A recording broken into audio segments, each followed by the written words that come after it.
Magandang tanghali! Kumusta po? Narito po ulit ang update natin para sa lagay ng ating panahon. Ngayong tanghali po ng March 12, 2024 na kung saan sa ngayon po ay bahagyang lumakas ang amihan at nandito na sa Northern Luzon ang daloy nito habang ang shear line ay nag-i-extend na po sa silangang bahagi po ng Isabela at Aurora at easterlies pa rin ang hangin na umiihip po sa silangan ng Kabisayaan at Mindanao. At sa ating long range forecast, wala pa rin pong bagyo na nakikita na tatawid dito po sa ating bansa hanggang sa susunod na 2 linggo, pero posible pa rin na may isang banta ng sama ng panahon bago po matapos ang buwan na ito.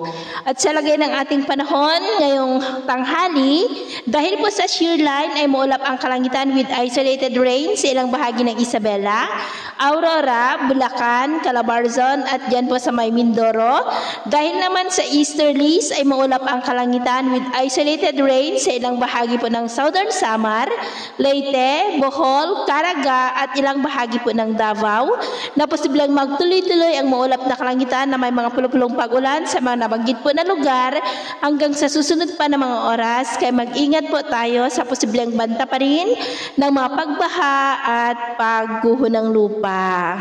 At sa atin naman pong mga baybayin, dahil sa amihan ay maalon po sa mga baybayin ng Batanes na posibleng ang mga alon ay posibleng aabot po hanggang sa 2 to 2.8 meters height. At dahil naman po sa easterlies ay maalon rin sa silangang baybayin ng Visayas at Mindanao na ang mga alon ay posibleng aabot po hanggang sa 1.5 to 2.5 meters height. Kaya iwasan po muna natin ang papalaot dyan po sa mga may kulay pula para po mas makaiwas sa mga sakunang pangkaragatan. So, yun po lang latest update natin sa araw na ito. At ako po muli si James na nagsasabing sa kahit na pagsubok po na darating sa ating buhay, huwag po tayong mawawalan ng pag-asa. Thank you and God bless!